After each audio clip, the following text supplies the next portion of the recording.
औरंगाबाद के पूर्व सांसद और शेर हिंदुस्तान मोहतरम जनाब इम्तियाज जलील साहब, AIMIM पार्टी के सभी पदाधिकारीगण और यहाँ पर इस जनसभा में मौजूद हमारे सभी बड़े बुजुर्गों, भाइयों, नौजवान साथियों, हमारी सभी माएँ बहनें, सभी को अस्सलाम वालेकुम वरहमतुल्लाहि व बरकातुहू। हाज़रीन इकराम, मैं आपके दरमियान अपने वालिद साहब के लिए गुजारिश करने आया हूँ। 5 साल पहले मैंने अपनी आंखों से अपने वालिद साहब के ऊपर झूठे मुकदमे लगते हुए देखा, जिसकी वजह से उनको जेल के अंदर, जेल की सलाखों के पीछे डाल दिया गया और हमारे परिवार को नाइंसाफी के अंधेरे में अकेला छोड़ दिया गया, जिसकी वजह से हमें कई सारी तकलीफों को और परेशानियों का सामना करना पड़ रहा है।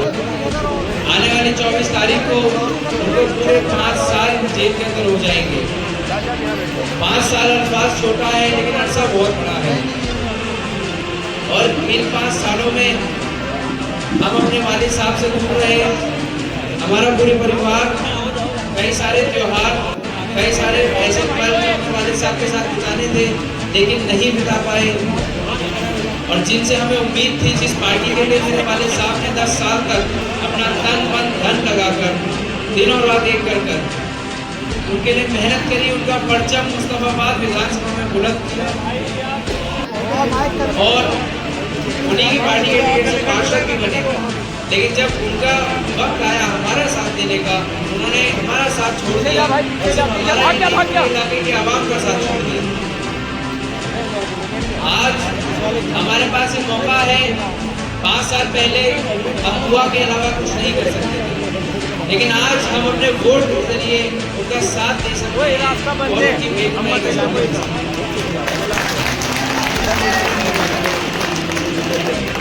आज उनकी आवाज सिर्फ मेरी आवाज नहीं, बल्कि पूरे मुस्तफाबाद की आवाज बन चुकी है। और ये लड़ाई, ये चुनाव कोई आम चुनाव नहीं है, बल्कि हक और इंसाफ की लड़ाई है। ये सिर्फ वोटों की गिनती नहीं है, ये हमारे हक, हमारे इंसाफ और हमारे वजूद की लड़ाई है।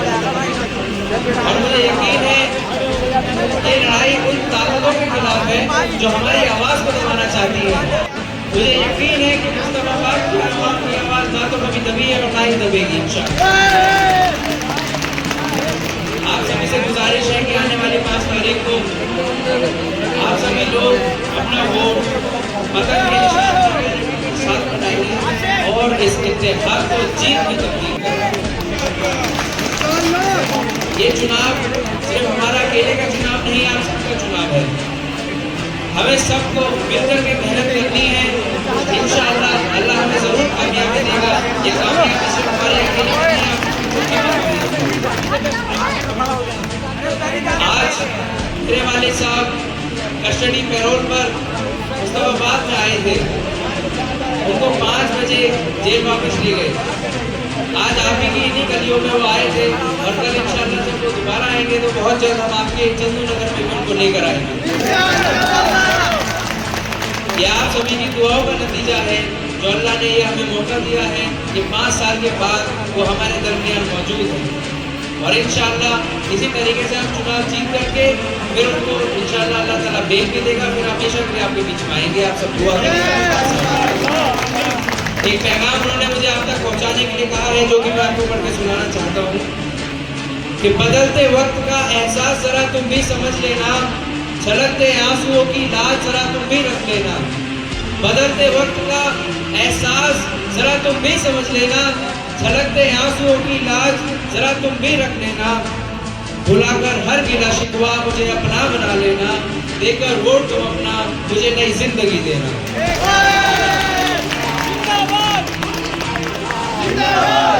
ताहिर कल भी तुम्हारा था, ताहिर आज भी तुम्हारा है, रखूंगा सर को ऊंचा मैं तुम्हारा, ये वादा मेरा है। मेरे वालिद साहब अंदर से कह रहे हैं तो ताहिर कल भी तुम्हारा था, ताहिर आज भी तुम्हारा है, रखूंगा सर को ऊंचा मैं तुम्हारा, ये वादा मेरा है।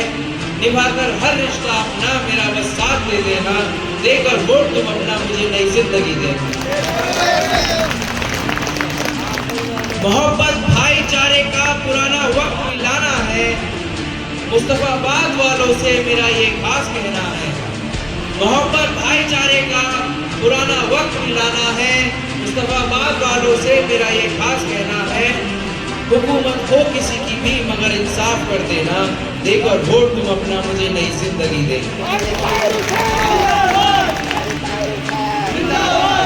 बंदिशें हैं जहाँ दिन रात उसे तिहाड़ कहते हैं, हमारी याद में रहकर के कुछ सपने भी देखे हैं।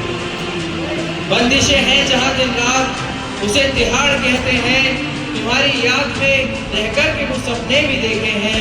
मिटा दूंगा हस्ती को मैं अपनी, बस आवाज दे देना, देकर वोट तुम अपना मुझे नई जिंदगी दे। खुदा के वास्ते तुम यूं मुझे मायूस ना करना, हुआ जो जुल्म हम पर है उसे यूं ना भुला देना। खुदा के वास्ते तुम यूं मुझे मायूस ना करना, हुआ जो जुल्म हम पर है उसे यूं ना भुला देना। पीड़ित हूं मैं अपराधी नहीं, ज़माने को बता देना, देकर वोट तुम अपना मुझे नई जिंदगी दे। सभी माँ बाप जैसे हैं मेरे और भाई बहने हैं, सभी नौजवान साथी हैं मेरे और क्षेत्रवासी हैं। सभी माँ बाप जैसे हैं मेरे और भाई बहने हैं, सभी नौजवान साथी हैं मेरे और क्षेत्रवासी हैं। दुआ तुम मांगना, अल्लाह के आगे हाथ फैलाना, देकर वोट तुम अपना मुझे नई जिंदगी दे। हाज़रीन इकराम, मेरे वालिद साहब हमेशा आपके लिए खड़े रहे और आगे भी इंशाअल्लाह खड़े रहेंगे, लेकिन आज उनको आपकी ज़रूरत है। तो आप मुझे बताएं कि आप आने वाले 5 तारीख को उनका साथ देंगे? क्या आप मुस्तफाबाद विधानसभा से इस बार पतंग उड़ाएंगे? मेरे साथ एक जोरदार नारा लगाएं, हाजी ताहिर हुसैन, हाजी ताहिर हुसैन।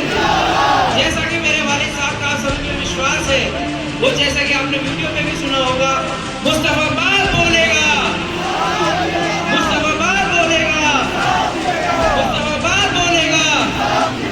बैरिस्टर असदुद्दीन ओवैसी साहब, बैरिस्टर असदुद्दीन ओवैसी साहब, इम्तियाज जलील साहब, इम्तियाज जलील साहब, आप सभी का मैं कहीं दिल से शुक्रगुजार हूँ जो आप सब लोग यहाँ पर हमारे पास आए, हमारी बात सुनी। ये आपकी मोहब्बत है जो हमें इस लड़ाई को लड़ने के जज्बे को बढ़ाती है। बहुत बहुत शुक्रिया। अस्सलाम वालेकुम। और शानदार जब शादाब भाई ये बात करते हैं, लेकिन मानिए मेरी भी आंखों में आंसू आ जाते हैं। और अगर हमने अब भी अपनी जिम्मेदारी से मुंह फेर लिया तो याद रखना अल्लाह के सामने जवाब देना नहीं पड़ जाएगा। इसलिए 5 तारीख और पतंग का बटन याद रहेगा ना। इसलिए दोस्तों आइए, इसने पूरे भारत के अंदर महाराज की जमीन से ये पैगाम दिया था, अगर तुम्हारे पास योगी जी और मोदी जी हैं तो एमआईएम के पास इम्तियाज जलील मौजूद है। मैं इस शेर के साथ इस शेर महाराज को बुला रहा हूँ। इस शेर के साथ जिसकी जज्बे ये है, जिसकी सोच ये है, जिसकी ताकत ये है, जो अपनी सोच के साथ, अपनी ताकत के साथ इस फलसफे के साथ आया है कि मुझको मेरी तारीख ने ये दर्ज दिया है, मुझको मेरी तारीख ने ये दर्ज दिया है, हर किसी जालिम का कसीदा न कहूँगा, ये आज कलम हो या जुमा काट दी जाए, कुछ भी हो मैं कातिल को मसीहा न कहूँगा। मेरी मुराद इम्तियाज जलील साहब से है। जोरदार तालियों से इस्तकबाल कीजिए।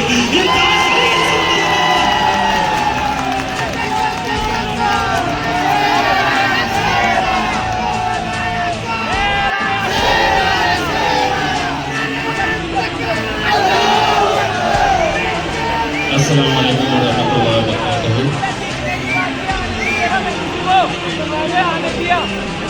मैं आज पहली मरतबा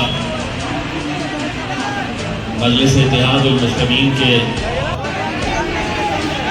मुस्तफाबाद के हमारे नुमाइंदे मेरे भाई ताहिर हुसैन साहब से मुलाकात की। कुछ घंटे उनके साथ मैंने मुस्तफाबाद की सड़कों पे गुजारा।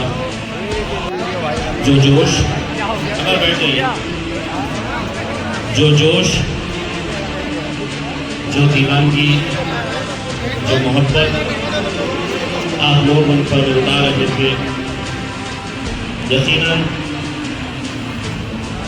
हमारे भी हौसले बुलंद हो रहे थे। जैसा मैंने आपको बताया इलेक्शन का टिकट जब दिया जाता है तो उम्मीदवार से मुलाकात की जाती है, कैसा इलेक्शन लड़ेगा इसके ऊपर चर्चा की जाती है।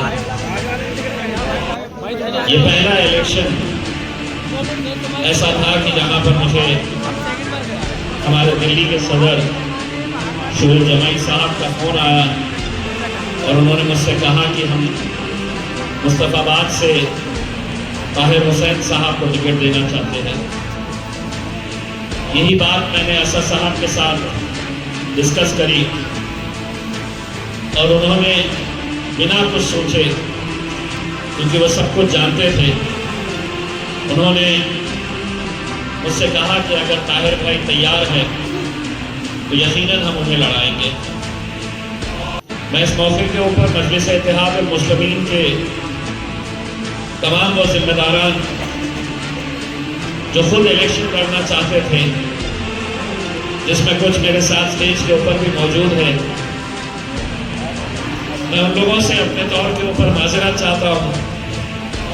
सियासत में कुछ फैसले ऐसे करने पड़ते हैं जहाँ पर आप हर एक को खुश नहीं कर सकते हैं। कुछ फैसले कड़े होते हैं, मुश्किल के होते हैं, और ये फैसला एक मुश्किल का फैसला था जहां दोनों ही उम्मीदवार मजलिस से ताल्लुक नहीं रखते थे। लेकिन इसके बावजूद भी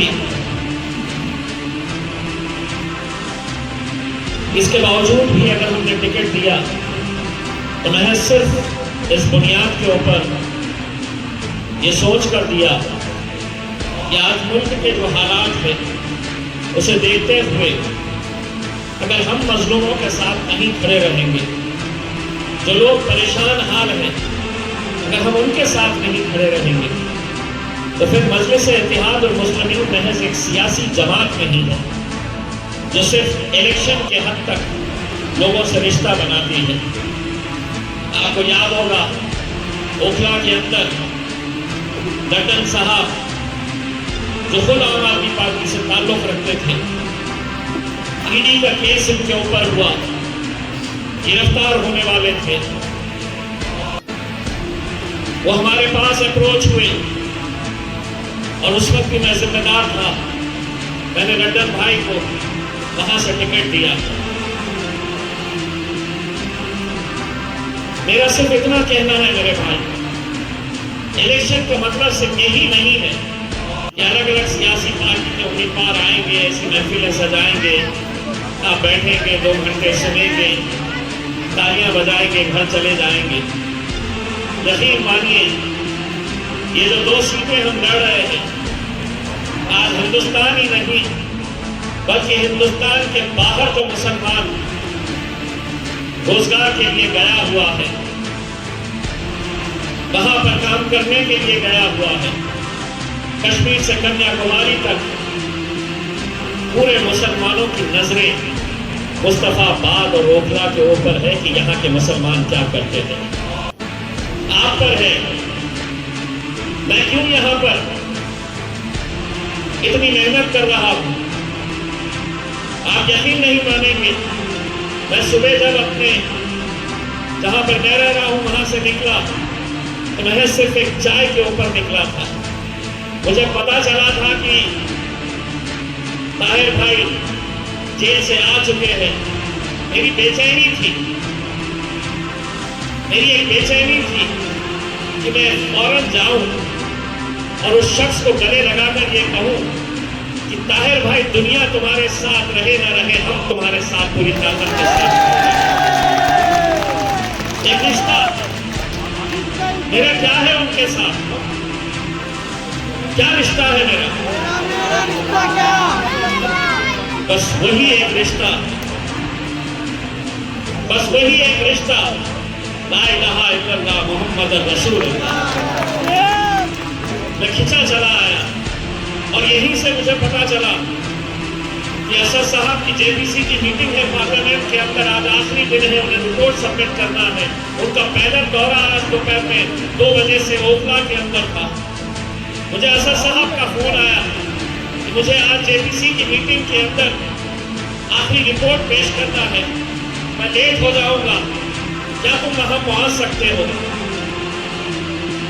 मैं वहां पर पहुंचा, आधा पद यात्रा यहां पे किया और वहां पे पहुंचा तो मेरी हालत ऐसी थी कि मैंने हैदराबाद के हमारे साहब है उनको धीरे से कहा कि भाई वो केले की दुकान से तो केले लेके आजा, मुझे बहुत भूख लगी है।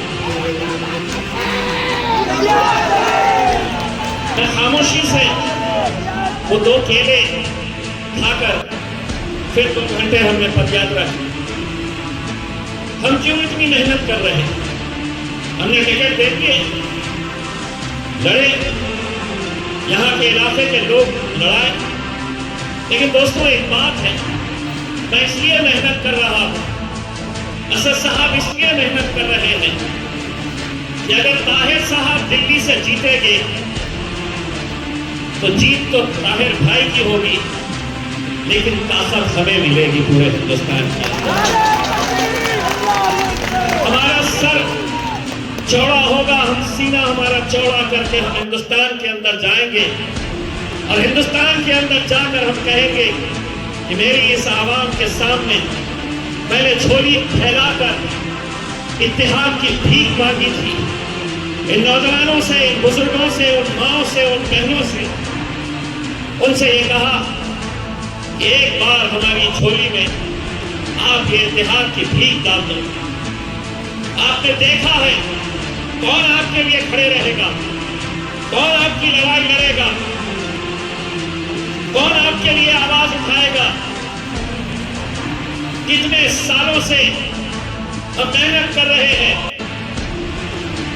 आप जानते हैं, आप लोगों की दुआओं का बदौलत, आप लोगों की दुआएं थी कि जिस हैदराबाद की एक जमात बैरिस्टर असदुद्दीन अवैसी साहब के बारे में कहा जाता था ये अकेला एमपी है और ये जिंदगी भर अकेला रहेगा, इनके मुखालिफिन इस तरीके से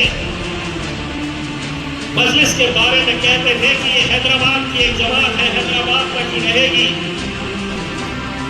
लेकिन अल्हम्दुलिल्लाह आपने मुझे वोट नहीं दिए हैं, आप दे नहीं सकते हैं, लेकिन आप लोगों की दुआएं शामिल थी मेरी कामयाबी के लिए, जिसकी वजह से ये बंदा असदुद्दीन अवैसी साहब के साथ पार्लियामेंट के अंदर जाकर बैठने का शर्फ हासिल किया।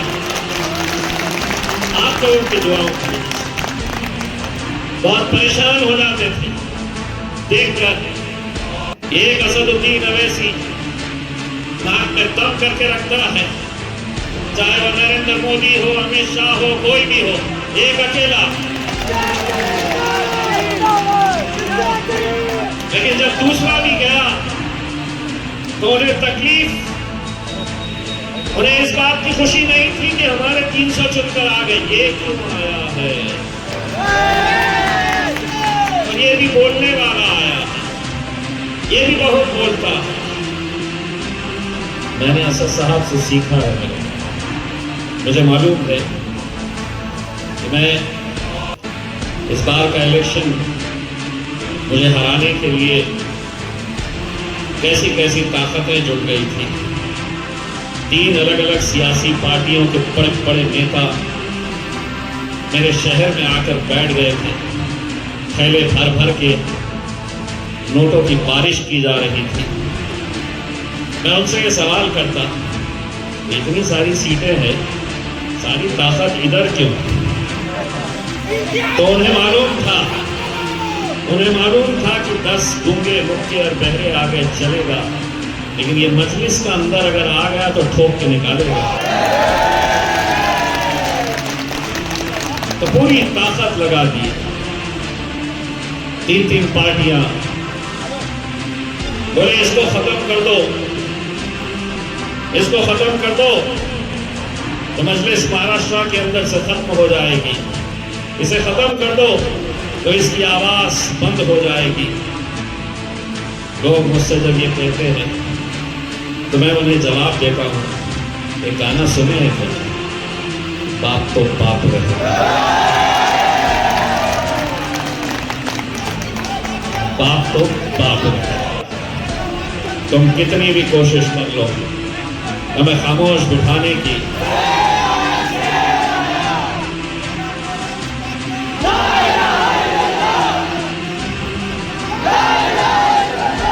जिस जमात के बारे में कहा जाता था कि वो सिर्फ हैदराबाद तक सीमित रहेगी, आज अल्हम्दुलिल्लाह आप लोगों की बदौलत ये जमात हिंदुस्तान की राजधानी दिल्ली तक आ पहुंची है।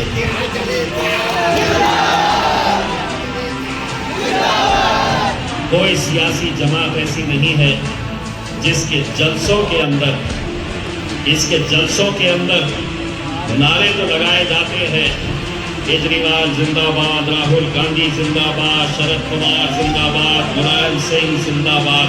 हमारे जलसों के अंदर नारे लगाए जाते हैं, ला इलाहा इल्लल्लाह मुहम्मदुर रसूलुल्लाह। ये जलसे जब हम लेते हैं तो आज के इस दौर के अंदर बड़ी हिम्मत लगती है। मुझे मालूम है कि यहाँ के जितने भी सियासतदान हैं जो अलग अलग पार्टियों के अंदर जाकर अभी भी मिले हुए हैं, मैं उनसे एक सवाल करना चाह रहा हूँ। क्या तुम्हें इतना यकीन है कि जब इनके ऊपर कोई आफत आएगी तो केजरीवाल आएगा, राहुल गांधी आएगा, तो क्यों हमारे पीछे पड़ेगा? उन्हें तो वैसे इतना ही कहना चाहूंगा, अगर हम भी तुम्हें सताने पर उतर आए तो क्या होगा? अगर हम भी तुम्हारा दिल दुखाने के लिए आए तो क्या होगा? सुना है अपनी महफिल में बदनाम करते फिर रहे हैं हमें, अगर हम भी सच बोलने पर उतर आए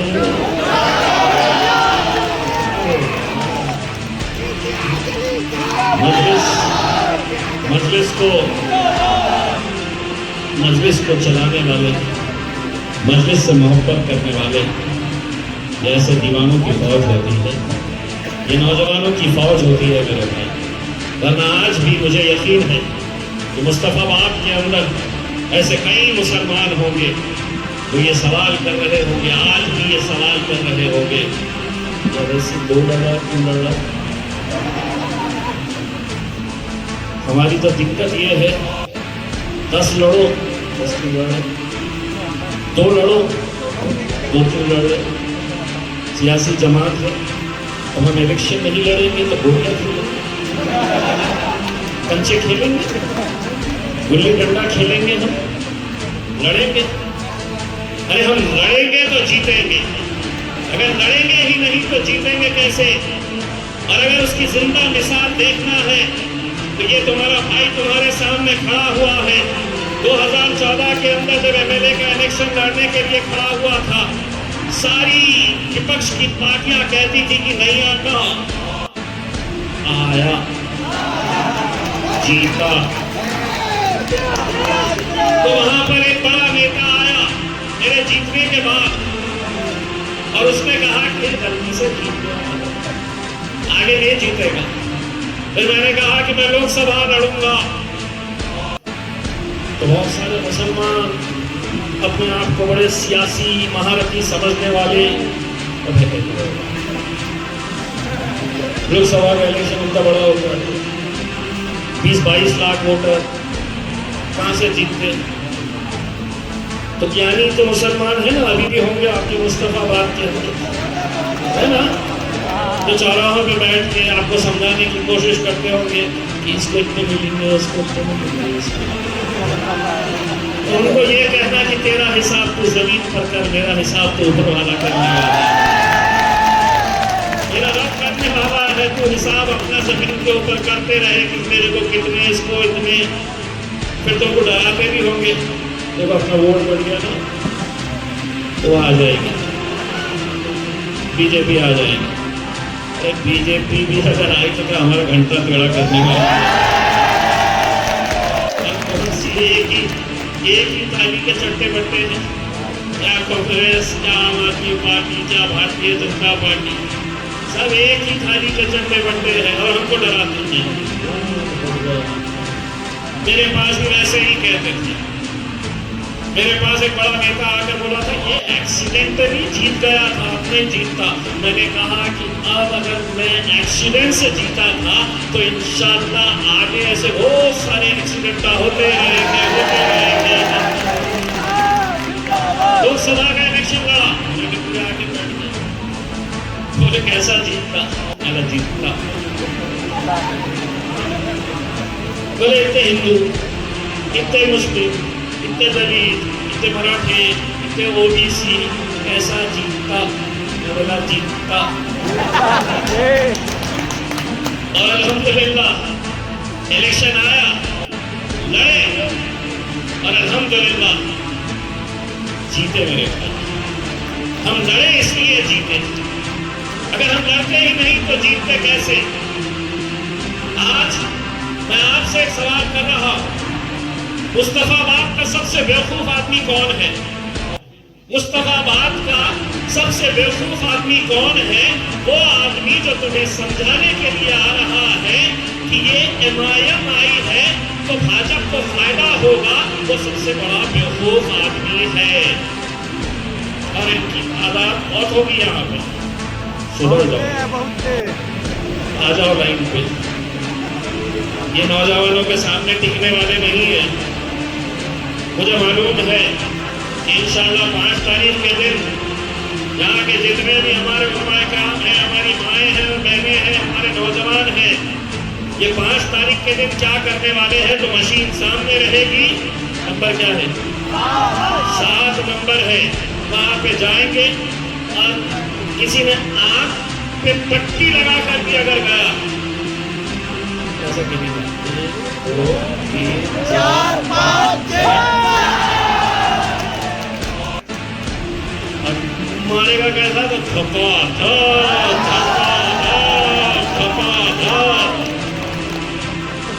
आप कर सकते हैं, आप कर सकते हैं। मैं आप लोगों से ये अपील करने के लिए आया हूँ, यकीन मानिए हमारी भी हिम्मत टूट जाएगी, हम भी कमजोर हो जाएंगे। आज आप लोगों की जिम्मेदारी, मैं आपसे आप पर गुजारिश करने के लिए आया, मैं आप लोगों से हाथ जोड़कर ये गुजारिश करने के लिए आया, अगर हम भी अब अगर बिखर गए, हम भी अगर अब बढ़ गए तो आगे क्या होने वाला है? आज उत्तराखंड के अंदर यूनिफॉर्म सिविल कोड लागू कर दिया गया है। मकसद क्या है? मकसद उनका यही है कि इस कौम को कैसे निशाना बनाया जाए, इन्हें कैसा परेशान किया जाए। यूसीसी लाने का मतलब सिर्फ यही है। आज उत्तराखंड में हुआ है, कल दूसरे राज्यों के अंदर होगा, निशाने पर आप ही हैं। और अगर आप अपनी सियासी ताकत अगर मजबूत नहीं करेंगे तो उन ऐवानों के अंदर जहां ये फैसले लिए जाते हैं वहां तुम्हारी आवाज ही नहीं रहेगी। कोई मुखालिफत करने के लिए कोई खड़ा ही नहीं रहेगा, वो जो चाहे वो करेंगे। ये हुकूमत चाहती है कि इनको परेशान करते रहो। यूसीसी का मतलब ये रहेगा कि आप सर पे टोपी नहीं पहनेंगे, आप दाढ़ी नहीं लगाएंगे, आपकी मस्जिदों से लाउडस्पीकर हटाए जाएंगे। मुसलमान को बड़े कमजोर समझते हैं, बड़े गोश्त खाना इनका बंद कर दो, ये मर जाएंगे। खाते हैं, अभी भी खाते हैं। तुम क्या समझे कि हम मर जाएंगे? नहीं मरेंगे। मेरे भाई ताहिर साहब किसी की जमीन हड़प करके नहीं गए, किसी का पैसा लूट कर नहीं गए, कोई जुर्म करके नहीं गए। ठंडे दिल से सोचिए, ये नौजवान लड़का उनका, आप अपने आप को तसव्वुर करिए, अपने आप को आज रात में तसव्वुर करिए। जेल का एक दिन मतलब ये है 1 साल के बराबर लगता है जो जेल में है और उसके घर वालों को 1 दिन, और 5 साल ऐसे ही। कल अगर अदालत ताहिर भाई को बाइज्जत बरी करती है तो कौन उनको वो दिन लौटाएगा? कौन वो बच्ची जो तड़प तड़प कर अपने बाप के लिए रोती है, जो बच्चा अपने बाप को गले लगाने के लिए तरसता है, जो बीवी हर रात मुसलमानों के ऊपर जो आज भी अपने जाती मफाद के लिए गैरों का दामन थामे हुए हैं, अरे तुम्हारी अपनी ताकत तैयार करो। तुम्हें यहाँ पर नेता बनना है। हम तो आए हैं यहाँ पर आप लोगों में से नेता तैयार करने के लिए। आज एक एमएलए तैयार कर दो। 2027 के एमसीडी के इलेक्शन के अंदर देखिए कितने हरे झंडे हम इंशाअल्लाह वहां पर लगाते हैं। आएंगे अगले कुछ दिनों तक आपके बीच में आएंगे, आपको समझाने की कोशिश करेंगे कि भाई ये वोट बढ़ने मत दो। अगर बढ़ गया तो बीजेपी आएगी। तब तक आप डराते रहेंगे। हमारे पास भी डराते थे, हमारे पास भी नौजवान सुनते थे और आखिर में ये कहते थे कि इतने सालों तक हमने तुम्हारा सुना, तुमने जैसा बोला हमने करा, लेकिन इस बार अब हम साफ तरीके से कह रहे हैं कि तुम्हारा बोलना हमने सुने थे, अब हम बोलेंगे और तुम्हारे बाप को भी सुनना पड़ेगा।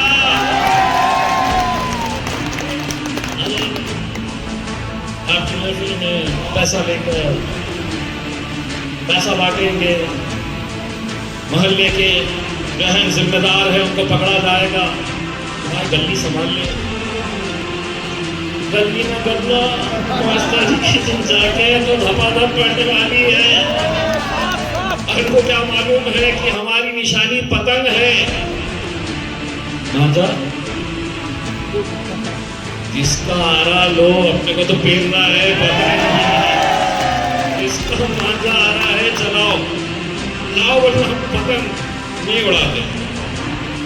मांझा तो लाओ बनना, समझ गए ना मांझा क्या है। थैले भर भर के लेके आए थे मेरे पास, थैले भर भर के। मैं इन हुकूमतों को ये कहना चाहता हूँ, लौटाएंगे तुम्हें सब कुछ सूद के समेत। हम पर तुम्हारे जुल्म का जितना उधार है, ताकत अगर तुम्हारे पास है, ताकत अगर तुम्हारे पास है, सितम करो तो हमारे पास रहना कोई परवरदिगार है। हम तो अल्लाह के नाम पे निकलते हैं, मेहनत करते हैं, लोगों से यही कहते हैं कि हमारा काम सिर्फ मेहनत करना है। जीत और हार का फैसला जो भी है हम अपने रब पर छोड़ देंगे, लेकिन मेहनत करने में कोई कसर मत छोड़िए। ये इलेक्शन आप सोचिए उस शख्स को कैसा लगता होगा कि जो सुबह 11 बजे जेल से बाहर निकलता होगा और उसे ये मालूम है कि 5 बजे मुझे वापस उसी जेल में वापस जाना है, फिर तन्हाई की जिंदगी गुजारना है। कैसा महसूस होता होगा कि कभी हमने सोचा नहीं होगा।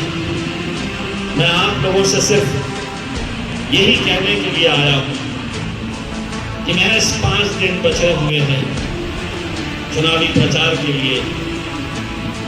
आप लोग दिन और रात एक कर दीजिए, घर घर जाइए, घर घर जाइए, हर एक को समझाइए, जो नहीं समझ रहे उन्हें मनाइए। अगर कोई ऐसे लोग हैं जो अभी भी नहीं समझ रहे, मुझे बताइए, मैं जाऊंगा उनसे भीख मांगने के लिए।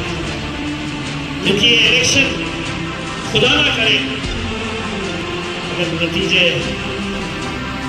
ताहिर भाई के हक में नहीं आते हैं, मुझे डर इस बात का है मेरे भाई कि आने वाला वक्त बहुत मुश्किलों का होने वाला है, बहुत मुश्किलों का। ऐसे दौर में हम जाने वाले हैं कि जहां पर 2 मिनट है दे।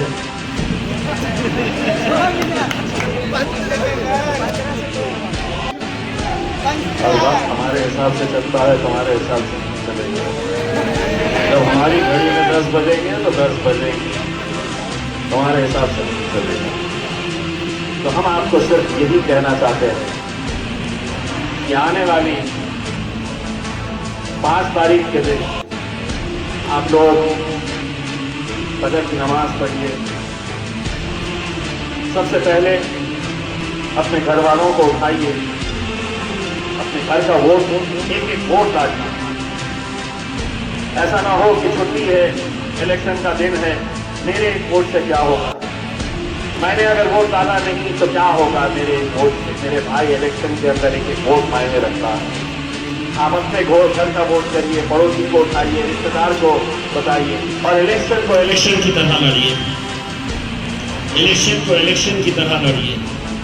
आपको उलझाने की कोशिश की जाएगी, आपको पता चलेगा कि फला गली के अंदर कुछ मामला हो गया है, कुछ गड़बड़ हो गई है। तो नौजवान तो है ही अपने खींच के खाने वाले, मोटरसाइकिल निकालेंगे, नारे तकबीर अल्लाहू अकबर बोल के निकल जाएंगे। उस दिन आपको जो जिम्मेदारी दी जाती है, जिस इलाके की, जिस पोलिंग बूथ की जिम्मेदारी दी जाती है, आंधी आ जाए, तूफान आ जाए, कुछ भी हो जाए, आपको अपना टेबल नहीं छोड़ना है, आपको अपना इलाका नहीं छोड़ना है। जब तक वोटिंग का टाइम है 5-6 बजे तक, तब तक अपने अपने इलाकों को संभालिएगा। 6 बजे के बाद देखा जाए कहाँ किसका कैसा हिसाब करना है। 6 बजे के बाद अभी आप अपनी जिम्मेदारी को बखूबी निभाइए। इलेक्शन सिर्फ बड़े बड़े जलसों से, पदयात्रा से, रोड शो से, रैली से नहीं होता है। 5 दिन की प्लानिंग क्या है, कौन से बूथ के ऊपर कौन बैठने वाला है, आप खुद आइए। और हाँ, एक गुजारिश करना चाहता हूँ, बहुत सारे बच्चे कहीं यूपी से आए हैं, कहीं बिहार से आए हैं, महाराष्ट्र से कितने जने आए हैं, ये ना हमसे पैसा लेते हैं, न पूछते हैं कि साहब हम कहाँ रुकना है। ये सिर्फ अपनी मोहब्बत में आते हैं, मेहनत करते हैं। अगर कोई इस्तेदाद रखने वाला है तो उनके बारे में भी ख्याल करिएगा। आपको ताहिर भाई को सिर्फ वोट नहीं देना है, ताहिर भाई को हर लिहाज से आपको मदद करना है।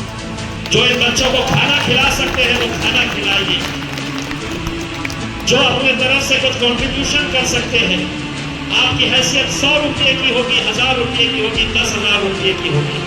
कोई इस वक्त अपने जेब में ये पैसा नहीं डाल रहा है। यही पैसों से वो बच्चे जो दिन भर घूम रहे हैं, जो काम कर रहे हैं, उनके काम आने वाला है।